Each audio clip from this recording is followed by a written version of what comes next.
Move on to other details. Trainee IPS Uday Krishnareddy కేసులో మరో twist చోటు చేసుకుంది. మరో మహిళతోనూ ఉదయ్ కృష్ణారెడ్డికి సన్నిహిత సంబంధాలు ఉండేవంటూ పోలీసుల దర్యాప్తులో గుర్తించినట్టుగా తెలిసింది. తనపై లైంగిక వేధింపులకు పాల్పడ్డాడని ట్రైనీ మహిళా ఐపీఎస్ ఇచ్చినటువంటి ఫిర్యాదుతో ఉదయ్ కృష్ణారెడ్డిపై అత్తాపూర్ పిఎస్ లో కేసు నమోదైంది.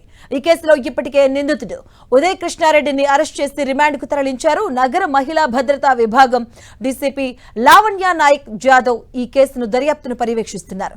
నిందితుడు మరో మహిళతోనూ సంబంధాలు నేర్పినట్లుగా ట్రైనీ మహిళా ఐపీఎస్ ముఖికంగా ఫిర్యాదు చేయగా ఆ దిశగా దర్యాప్తు చేసిన అధికారులు కీలక ఆధారాలు రాబట్టినట్టుగా తెలిసిందే. ట్రైనీ మహిళా ఐపీఎస్ పై వేధింపుల కేసు దర్యాప్తులో సీన్ రీకన్స్ట్రక్షన్ లో భాగంగా పోలీసులు అశోక్ నగర్ లోని ఉదయ్ కృష్ణారెడ్డి గదిలో సోదాలు నిర్వహించారు. ల్యాప్టాప్, సెల్ ఫోన్, ఇద్దరు వ్యక్తుల చేతిరాతతో ఉన్న 2 ప్రేమలేఖలు, కత్తి స్వాధీనం చేసుకున్నారు. ప్రేమలేఖలపై రాసినటువంటి పేర్ల ఆధారంగా ఆరా తీసిన పోలీసులకు కొత్త ఆధారం లభించింది. ఉదయ్ కృష్ణారెడ్డికి ఏపీకు చెందిన ఓ మహిళతో సన్నిహిత సంబంధం ఉన్న విషయం వెలుగులోకి వచ్చింది.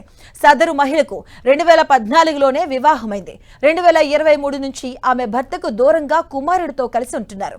ఈ సమయంలోనే పరిచయమైన ఉదయ్ కృష్ణారెడ్డితో ఆమెకు స్నేహం కుదిరింది. హైదరాబాద్ వచ్చిన ఆమె కొంతకాలం ప్రైవేటు సంస్థలో పనిచేశారు. ఈ ఏడాది జనవరిలో ఉదయ్ కృష్ణారెడ్డి సూచనలతో ఆ ఉద్యోగానికి రాజీనామా చేసి అశోక్ నగర్లోని ఓ ఐఏఎస్ ఇన్స్టిట్యూట్లో కొలువులో చేరారు. ఇద్దరి మధ్య సన్నిహిత్యం ఏర్పడ్డాక లివ్ ఇన్ రిలేషన్ లో ఉందామని ఉదయ్ కృష్ణారెడ్డి కోరిన చట్ట ప్రకారం విడాకులు రాకపోవడంతో ఆమె తిరస్కరించినట్టుగా సమాచారం.